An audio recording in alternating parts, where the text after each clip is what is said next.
कुछ तो मजबूरियां रही होंगी, यूं ही कोई बेवफा नहीं होता। जी हाँ, ज्योति मल्होत्रा अपने देश से बेवफाई ऐसी की कि आज सलाखों के पीछे है। कभी यूट्यूबर बन के भारतीय एजेंसियों की, भारतीय सेना की खुफिया जानकारी पाकिस्तानी एजेंसियों तक पहुंचाने वाली ये आरोप उन पर लगे हैं। मैं इनकी पुष्टि नहीं कर रहा हूँ, जांच का विषय है, जांच चल रही है। लेकिन ये तमाम आरोप ज्योति मल्होत्रा पे, जो कि हरियाणा के हिसार जिले की रहने वाली है, दिल्ली भी वो रहती थी, उनके पिता ने खुलासा किया है। लंबे समय से वो दावा किया जा रहा कि पाकिस्तानी एजेंसियों को भारतीय जानकारी, जो खुफिया जानकारी थी, वो उनको मुहैया करा रही थी। ज्योति मल्होत्रा को गिरफ्तार कर लिया गया है, लेकिन इसके पीछे एक नई चीज जो सामने आई है, वो आई है जो पाकिस्तानी जासूस जो दिल्ली में पाकिस्तानी राजदूत के वहां एक कर्मचारी था, वहां उनके संपर्क में आई थी। उनके संपर्क में आने के बाद लगातार वो भारतीय जो सेना की खुफिया जानकारी है, भारतीय एजेंसियों की जो खुफिया जानकारी है, या हिंदुस्तान की जो भी तमाम जानकारी जिससे पाकिस्तानी को फायदा होता था, पाकिस्तानी एजेंसियों को फायदा होता था, वो तमाम जानकारी ज्योति पाकिस्तानी एजेंसियों को मुहैया कराती थी, उन तक पहुंचाती थी। तमाम चीजें चल रही हैं, जांच पड़ताल लगातार जारी है। जैसे ही ऑपरेशन सिंदूर पूरा हुआ, उसके बाद से ही भारत सरकार ने, भारत पुलिस ने, भारत की सेना ने, भारत की तमाम एजेंसियों ने जिन भी लोगों के पाकिस्तान से ताल्लुक थे, उनकी जांच पड़ताल की। लगातार उनका सर्च अभियान जारी है। जो भी पाकिस्तान से जिनका आवागमन इन पिछले दिनों में रहा, या पाकिस्तान से किसी भी तरह का संपर्क रहा, तमाम दस्तावेज, तमाम उनकी जानकारी भारतीय एजेंसियों ने जुटाई, जिनमें ज्योति के अलावा बहुत सारे ऐसे और भी लोग हैं जिनको गिरफ्तार किया गया है, जिनकी जांच अभी चल रही है। ज्योति मल्होत्रा की गिरफ्तारी से पहले शख्स ने दी थी वार्निंग। अब वायरल हो रहा पोस्ट पाकिस्तान के लिए जासूसी करने के आरोप में अब इस मामले में हर रोज नए खुलासे हो रहे हैं। इसी कड़ी में अब साल 2024 की एक पुरानी पोस्ट तेजी से वायरल हो रही है, जिसमें एक शख्स ने ज्योति की हरकतों पर नजर रखने की चेतावनी दी थी। सोशल मीडिया पर एक यूजर ने पोस्ट कर ज्योति की पाकिस्तान यात्रा और संदिग्ध हरकतों को लेकर एनआईए को सतर्क किया था कि एनआईए कृपया इस महिला पर नजर रखे। पहले इन्होंने पाकिस्तानी एम्बेसी के एक फंक्शन में हिस्सा लिया, फिर 10 दिन के लिए पाकिस्तान गई और अब कश्मीर जा रही है। गौरतलब है कि ज्योति ने कई बार पाकिस्तान की यात्रा की थी। ज्योति पर आरोप है कि उसे पाकिस्तान की सकारात्मक छवि बनाने का काम सौंपा गया था। सवाल यह है कि भारत में रहते हुए, भारत में काम करते हुए, भारत के नागरिक होते हुए, भारत का खाना खाते हुए, जिस थाली में हम खाते हैं उसी में छेद करने का हमारे अंदर कैसे आ जाता है? हम ऐसा कैसा सोच लेते हैं कि हम जिस देश के वासी हैं, जिस देश में हम रहते हैं, उसी देश के साथ हम खिलवाड़ करेंगे, उसी हिंदुस्तान के साथ, उसी भारत माता के साथ हम बेवफाई करेंगे? ये हमारे जहन में आखिर आ कैसे जाता है? अभी भी लगातार भारतीय एजेंसियों का सर्च अभियान जारी है। लगातार वो पाकिस्तान के साथ ताल्लुक रखने वाले तमाम उन संदिग्ध लोगों को, जो सेंसिटिव लोग हैं, उन पर नजरें बनाई हुई हैं। लगातार पूछताछ जारी है। विशेषकर ज्योति मल्होत्रा के तमाम जो संपर्क के लोग थे, उनसे भी वार्तालाप की जा रही है। लेकिन फिर वही सवाल कि हम अपने देश के साथ कैसे खिलवाड़ कर सकते हैं, कैसे अपने देश के साथ गद्दारी कर सकते हैं, हम थोड़ा सा भी नहीं सोचते। ये मेरे जहन में सवाल लगातार है कि चंद पैसों के लिए, चंद सिक्कों के लिए, चंद उन रुपयों के लिए हम अपने परिवार, अपने गांव, अपने शहर, अपने जिले, अपने प्रदेश, अपने देश, अपनी मिट्टी से बगावत कर बैठते हैं।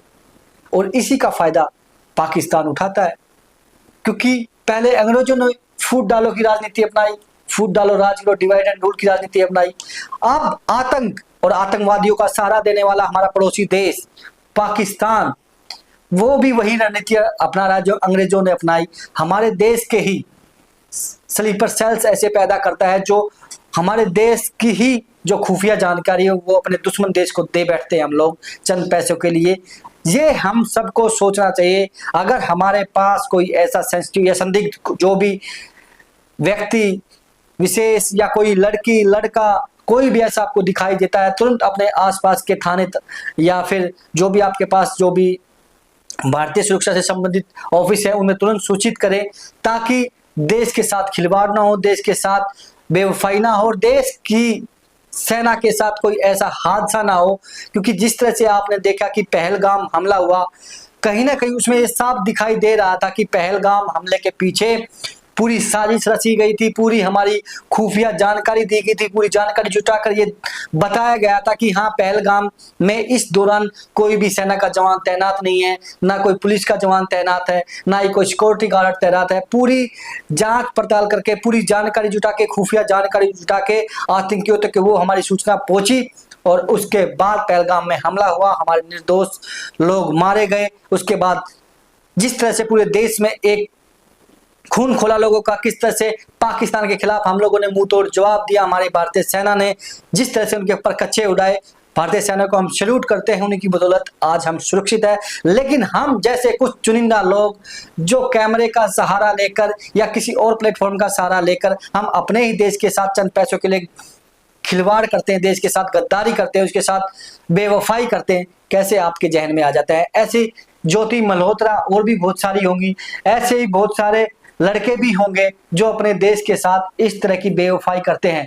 हमारा मकसद केवल ये वीडियो बनाने का यही है कि अगर आपके आसपास भी कोई ऐसा संदिग्ध दिखाई देता है, तुरंत आप सूचना दें और अपने आसपास के बच्चों को, अपने परिवार को, पड़ोसियों को, रिश्तेदारों के बच्चों को समझाएं कि हमें ये पैसा नहीं चाहिए, इस तरह के पैसे से हमें देश के साथ गद्दारी नहीं करनी है। हम देशभक्त लोग हैं, देश के प्रति मरते मिटते हैं। अपने बच्चों को जागरूक करें ताकि हमारा बच्चा भी कोई गलत दिशा की तरफ ना भटक जाए, गलत दिशा का जो इख्तियार ना करे, गलत दिशा की तरफ जो है आगे कदम ना बढ़ाए। ये अवेयरनेस भी हमें चलानी होगी, अवेयरनेस जागरूकता अभियान हमें लगातार चलाना होगा कि हमारे देश में जो घुसपैठिए बैठे हैं, जो हमारे देश के अंदर रहते हुए हमारे हिंदुस्तान की मिट्टी में पले बड़े, वही लोग दुश्मन देश के साथ मिल जाते हैं। अब मैंने शुरुआत में एक शब्द कहा था कि कुछ तो मजबूरियां रही होंगी। क्या इसके पीछे ज्योति मल्होत्रा का प्रेम प्रसंग है? क्या प्रेम प्रसंग के चलते ज्योति मल्होत्रा ने जो जासूस दिनेश था उसका साथ निभाया, उसके कहने पर ये सब किया? ये सब सवाल लगातार उठते रहेंगे, जांच का विषय है और इस जांच अब लंबी चलनी चाहिए। पूरी जांच के बाद ही पूरा खुलासा होगा कि कैसे कैसे, कहां कहां, किसके संपर्क में आई और कौन है ज्योति मल्होत्रा। ये आप देखिए। 2023 से पाकिस्तानी उच्चायोग के कर्मचारी के साथ उसकी दोस्ती हुई है और 13 मई को इसे बाहर निकाला गया था। एहसान और रहीम उर्फ दानिश, यही दानिश का ज्योति का दोस्त है ये और तभी से वो सारी जानकारी इसको दे रही थी। जासूसी के आरोप ज्योति पर लगे हैं, पाकिस्तान के प्रति उसका प्रेम दिखाई देता था। इतना बड़ा पहलगाम आतंकवादी हमला हुआ, उसके बाद भी उसने पाकिस्तान के समर्थन में पोस्ट डाले, वीडियोस डाले और जांच पड़ताल कर रही हैं। वो सबसे महत्वपूर्ण जांच पड़ताल ये हो रही है कि कहीं ऐसा तो नहीं कि ज्योति मल्होत्रा जो है वो कुछ हमारी जानकारी पाकिस्तान को या ISI से जुड़ी हो सकती है, उन्हें पहुँचा रही हैं। जो पाक उच्चायुक्त में तैनात दानिश, वो एक एसेट के तौर पर डेवलप कर रहा था ज्योति को और जो पाकिस्तान खुफिया एजेंसी अलग अलग तरह से काम करती है। चूंकि ज्योति एक सोशल मीडिया इन्फ्लुएंसर थी, यूट्यूब चैनल चलाती थी, तो फिलहाल दानिश ने इसका इस्तेमाल पाकिस्तान के समर्थन में और भारत के खिलाफ नैरेटिव गढ़ने के लिए इस्तेमाल किया। और पूछताछ में ज्योति ने भी बताया है कि हरकीरत के जरिए वो दानिश से 2 साल पहले संपर्क में आई थी और फिर दानिश ने पाकिस्तान का वीजा दिलवाने में मदद की थी। वो जत्थे के साथ पाकिस्तान में गई, पाकिस्तान के उसके ढेर सारे वीडियो वो सामने आ रहे हैं। तो जो पाकिस्तान की खुफिया एजेंसी ISI है, वो अलग अलग तरीके से काम करती है। वो देखती है कि अगर कोई एसेट है, उससे सेना की जासूसी करवाना है तो उससे सेना की जासूसी करवाती है। उसे अगर लगता है कि कोई सोशल मीडिया इन्फ्लुएंसर है, अपने पक्ष में और भारत के खिलाफ अगर नैरेटिव गढ़ना हो तो वो भी करवाती है। जैसे पहलगाम हमले के बाद ज्योति ने एक वीडियो जारी किया था, वो भी संदेह के दायरे में है। तो आपने देखा किस तरह से ज्योति मल्होत्रा 20 साल की नौकरी करते हुए यहाँ तक जासूस बन गई और जासूसी करते करते किस तरह से उन्होंने देश के साथ गद्दारी करते हुए आज वो सलाखों के पीछे पहुंच गई।